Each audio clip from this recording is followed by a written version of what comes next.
इन दोनों ग्रुपों से तल्लक रखने वाले ऐसे अफराद उनकी लिस्टें बन गई हुई हैं। आला पुलिस हकाम ने इस बात का फैसला किया था उन लोगों को गिरफ्तार किया जाएगा और गिरफ्तार करने के बाद पहले मरहले में नज़रबंद कर दिया जाएगा कि अब जो पुलिस हकाम है कि उन्होंने सर जोड़ ली हैं कि वो अब कुछ सीरियस इस मैटर को देखते हुए इस दुश्मनी के जो असरात हैं नेगेटिव और इस दुश्मनी में होने वाले नुकसानात की रोकथाम के लिए वो ऐसे स्टेप उठाने लगे हैं किसी भी तरीके से इस दुश्मनी का सर कुचला जा सके। लाहौर शहर में अमन अमान की सूरत हाल इस कदर ख़राब है, आप दिन दिहाड़े जिस मर्जी की जान ले लो। सिक्योरिटी कोलैप्स नज़र आया वहाँ पे। पुलिस को काफ़ी ऐसे क्लू मिल चुके हुए हैं, बहुत करीब तक पहुँचे हुए हैं। जल्द पुलिस मुलजमान को गिरफ्तार कर लेगी। तो तीसरी कुव्वत कौन है कि जो इन दोनों घरानों की दुश्मनी का फ़ायदा उठा रही है। इस पे बहुत डीपली काम हो रहा है, बहुत तेज़ी से काम हो रहा है। अस्सलाम वालेकुम नाज़रीन, लीडर टीवी के साथ मैं हूं नाया बदर। नाज़रीन, बलाज फैमिली और तीफी बट फैमिली, इन दोनों ग्रुपों की लड़ाइयाँ इस कदर बढ़ गई हैं कि अब इंतज़ामिया ने ये सोचा है कि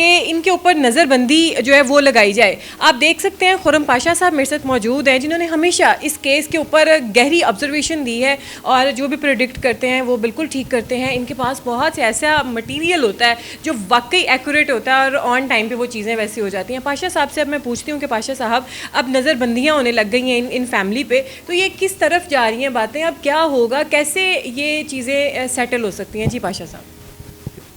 पहली बात है जो आपने लफ्ज़ इस्तेमाल किया ना, नहीं है कि इनके ऊपर नज़रबंदियाँ होने लगी हैं। ये लफ्ज़ ये होता है कि इन दोनों ग्रुपों से तल्लक रखने वाले ऐसे अफराद उनकी लिस्टें बन गई हुई हैं और ये आला पुलिस हकाम ने इस बात का फ़ैसला किया था कि जिन लोगों की तरफ से आने वाले वक्त में कोई ऐसा अमल हो सकता है कि जो नुकसानदेह हो, तो उस चीज़ को कंट्रोल करने के लिए वो जो लिस्टें बनी हैं उन लोगों को गिरफ़्तार किया जाएगा और गिरफ़्तार करने के बाद उन्हें पहले मरहले में नज़रबंद कर दिया जाएगा।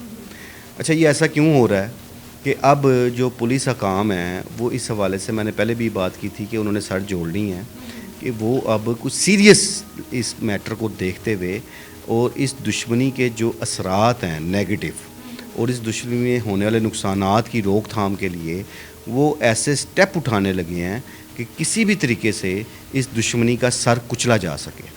अब ये जो हालिया वाक़या हुआ तीफी बट के बनोई के कत्ल वाला, वो कोई छोटा वाक़या इसलिए नहीं था कि दिन दिहाड़े एक ऐसे एरिया में हो गया कि उससे सिक्योरिटी पर भी ख़ासे सवालात उठे हैं कि लाहौर शहर में अमन अमान की सूरत हाल इस कदर ख़राब है कि आप दिन दिहाड़े जिस मर्ज़ी की जान ले लो। और दूसरा, इलाका भी VIP हो, वहाँ मोमेंट्स भी VIP होती हों, तो एक सिक्योरिटी कोलैप्स नज़र आया वहाँ पे कि जो है कि वहाँ पे ऐसा कोई गश्त का भी मौसर निज़ाम नहीं था कि उन शूटर्स को काबू किया जा सकता। दूसरी बात है कि पुलिस को काफ़ी ऐसे क्लू मिल चुके हुए हैं जिससे वो बहुत करीब तक पहुँचे हुए हैं और इस बात के तोक़ों का इजहार भी किया है बाद सोर्सेज ने कि जल्द पुलिस मुलजमान को गिरफ़्तार कर लेगी और मुलजमान गिरफ़्तार होने भी चाहिए ताकि पता लगे कि असल मामला क्या है, जावेद भट्ट को क्यों किया गया है। आया वो वाकई अमीर बलाश टीपू ग्रुप ने कत्ल करवाया है या कोई थर्ड पार्टी इसमें इन्वॉल्व हो गई है, क्योंकि इस अमकान को भी अब मुस्तरद नहीं किया जा सकता कि इन हालात में जब तीफी बट ग्रुप और अमीर बलाश टीपू ग्रुप की जो दुश्मनी है वो पीक पे हो, तो कोई ऐसा थर्ड पार्टी जो है वो फ़ायदा उठा सकती है कि उनको पता है कि अगर इसको करेंगे तो मुद्दा तो पड़ना उस ग्रुप पे, तो हम इससे फ़ायदा उठा लें। पुलिस इन पहलुओं पे भी तफ्तीश कर रही है और फिर बात वही है कि जब एक कुछ मुलजमान जब गिरफ़्तार होंगे जिनकी तो इस केस को लेके कैसर भट्ट और बलाज का जो छोटा भाई है उसके ऊपर FIR दर्ज हुई है। मैं वही बात कर रहा हूँ ना कि FIR तो उन पर दर्ज हो गई है, लेकिन जब तफ्तीश की जाती है असल मामला तो तब सामने आते हैं। अब जब तीफी बट को मरकज़ी मुलज़म डिक्लेयर किया था तो पुलिस ने किया था, और पुलिस ने कब किया था? FIR जो होती है वो तो दर्ज हो गई, पुरानी दुश्मनी है, मदई ने करा दी दर्ज, लेकिन जब तक पुलिस ने अपनी तफ्तीश नहीं कर ली थी और तमाम शवाहिद इकट्ठे नहीं कर लिए थे, तब तक किसी भी पुलिस ऑफिसर ने ये बात नहीं थी कि इस कत्ल में तीफी बट का हाथ है। लेकिन जब वो सारे शवाहिद मिल गए, पुलिस ने अपनी तफ्तीश मुकम्मल की, तब जाके पुलिस ने ये चीज़ डिक्लेयर की थी कि तीफी बट मरकज़ी किरदार है अमीर बलाश टीपू के कत्ल में। सो इस बार भी यही कुछ होगा कि पुलिस अपनी तफ्तीश करेगी, मुलजमान को गिरफ़्तार करेगी اور اس کے بعد یہ چیز سامنے آئے گی کہ آیا اس میں کیسر بٹ یا امیر فاتح ملوث ہیں یا نہیں ہیں. اگر وہ نہیں ہیں تو پھر وہ تیسری قوت کون ہے کہ جو ان دونوں گھرانوں کی دشمنی کا فائدہ اٹھا رہی ہے. تو اس پہ بہت ڈیپلی کام ہو رہا ہے, بہت تیزی سے کام ہو رہا ہے. کئی چیزیں ایسی ہیں جو ہم آن کیمرہ نہیں کہہ سکتے, اس سے تفتیش پر اثر پڑتا ہے اور وہ مناسب بھی نہیں ہے.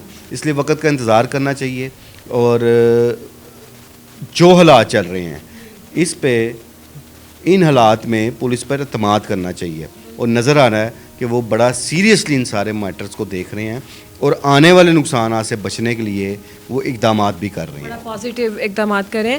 اچھا پاشا صاحب, آپ کیا سمجھتے ہیں کہ ان دونوں گروپوں کی اگر صلح ہو جائے, کون سی ایسی طاقت ہے جو ان کی صلح کرا سکتا ہے, اور اگر ان کی صلح ہو جائے تو یہ آئی تھنک یہ دشمنیاں, یہ جو خونی کھیل ہے یہ ختم ہو سکتا ہے. آپ کیا سمجھتے ہیں؟ دیکھیں صلح سے زیادہ اچھا عمل ہے ہی کوئی نہیں, اور یہ اس وقت ہر کسی کی خواہش ہے سوائے اس انتشاری طبقے کی جو ہر جگہ موجود ہوتا ہے. اچھا کچھ ایسے لوگ ہیں جن کا ان دونوں گروپوں سے تعلق بھی نہیں ہے, لیکن وہ خام خواہ انتشار پھیلانے والی باتیں کرتے رہتے ہیں. اور اس وقت ایک جنگ سوشل میڈیا پہ چل رہی ہے الفاظوں کی. جس قسم کے لوگ کومنٹس کرتے ہیں وہ یہ نہیں سوچتے کہ اس سے کسی کی دل آزاری ہونی ہے یا اس کے کیا اثرات ہو سکتے ہیں, اس سے کیا نقصانات ہو سکتے ہیں. اچھا کئی ایسے لوگ ہیں ان کو پتہ بھی نہیں ہے کہ یہ معاملہ چل کیا رہے ہیں, لیکن وہ اپنی اوپینین کو فٹ کر دیتے ہیں. تو اس میں ایک یہ جو خونی جنگ چل رہی ہے اس میں ایک سوشل میڈیا پہ بڑی فاسٹ جنگ چل رہی ہے. ابھی ہم لوگ بھی جب پروگرام کرتے ہیں تو جب نیچے کومنٹس آتے ہیں تو ملے جلے آتے ہیں. اب اس میں جس طرح ایک سیاسی پارٹی کے کارکن ہوتے ہیں نا, وہ ایک جماعت کی سپورٹ کر رہا ہے, دوسرا دوسری جماعت کی سپورٹ کر رہا ہے. اسی طرح ایک طرف تیفی بٹ گروپ کے جو حمایتی لوگ ہیں وہ لگے ہوئے ہیں, دوسری طرف بلاش ٹیپو گروپ کے جو لوگ ہیں ان سے جو ہمدردی رکھتے ہیں وہ لوگ لگے ہوئے ہیں. تو ایک یہ بہت گندی جس سے کہتے ہیں کہ جو لڑائی ہے وہ سوشل میڈیا پہ بھی لڑی جا رہی ہے. اور دوسری بات یہ ہے کہ اس صلح کے لیے اس میں پولیس, سیاستدانوں کو اور تاجر برادری, اس وقت تاجر برادری بہت اہم کردار ادا کر سکتی ہے, کیونکہ دونوں گروپوں میں تاجر رہنماؤں کا خاصا تعلق ہے. تیفی بٹ گروپ میں بھی, امیر بلاش ٹیپو گروپ میں بھی. اور ایسے میری جن تاجر رہنماؤں سے کوئی اس حوالے سے بات جو ہوئی, ان کی اوپینین جاننے کی میں نے کوشش کی, تو وہ لوگ خود اس حوالے سے ورڈ ہیں اور وہ چاہتے ہیں کہ ان گھرانوں میں اب صلح ہونی چاہیے, تاکہ جو اب نسلیں جو چل رہی ہیں یا آنے والی نسلیں ہیں یہ جو دشمنی کی آگ ہے ان کی جھولیوں میں پھینک کے نہ جایا جائے. اچھا اس میں ایک چیز آپ نے یہ بھی دیکھی ہوگی کہ اس بات کا بڑا امکان تھا کہ جاوید بٹ کے قتل پہ تاجر برادری جو ہے وہ سراپا احتجاج بنے گی, اور اس حوالے سے تاجر برادری کی اجلاس بھی منعقد ہوئے, آپس میں مشاورت بھی ہوئی. تو اس میں موسٹلی جو تاجر رہنما تھے انہوں نے اس چیز کو رد کیا کہ ہمیں ہڑتال نہیں کرنی چاہیے. ہڑتال کا نقصان ہے, فائدہ کوئی نہیں ہے, اس سے مزید انتشار پھیلے گا. تو اس کی بجائے ہمیں اپنے جو ہماری جو مطالبات ہیں وہ پولیس حکام تک پہنچانے چاہیے, انہیں موقع دینا چاہیے کہ وہ اصل ملزمان کو گرفتار کریں. میں سمجھتا ہوں یہ ایک اچھا عمل ہے کہ اس سے ایک شہر میں مزید بے چینی پھیلنی تھی, اور جن تاجر رہنماؤں نے یہ فیصلہ کیا ہے انہوں نے اچھا فیصلہ کیا ہے. انہیں پولیس کی تفتیش پہ اعتماد کرنا چاہیے, دیکھنا چاہیے کہ اصل ملزمان گرفتار ہوتے ہیں تو کیا نکلتا ہے کہ آیا اس قتل میں امیر بلاش ٹیپو فیملی کا ہاتھ ہے یا کوئی تھرڈ قوت ہے. اب اس کے لیے ہمیں پولیس تفتیش کا انتظار کرنا چاہیے. بالکل ناظرین, آپ نے پاشا صاحب کی بات سنی, جیسے کہ انہوں نے بتایا کہ تاجران برادری نے ہڑتال نہیں کی اور انہوں نے جو شہر کا امن و امان کی صورتحال تھی اس کو مد نظر رکھا, اور انہوں نے کہا کہ ہم اگر ہڑتال کریں گے معاملات اور کشیدگی کی طرف جائیں گے, انتشار پھیلے گا, تو بہتر ہے جو لوگ اس کام کے لیے منسوب کیے گئے ہیں یعنی کہ ہمارے پولیس اہلکار, ان تک انہوں نے ڈائریکٹ بات پہنچائی کہ آپ اس چیز کو سارٹ آؤٹ کریں. انہوں نے اپنے ہاتھ میں کوئی بھی چیز نہیں لی. اب دیکھتے ہیں کہ ہمارے پولیس وہ کام کیا کرتے ہیں اور کیسے اس جو یہ مرڈر ہوا ہے اس کی جڑ تک پہنچتے ہیں, کیسے ان ملزمان کو کیفر کردار تک پہنچایا جاتا ہے. تب تک کے لیے ہمیں دیجیے اجازت. اللہ حافظ.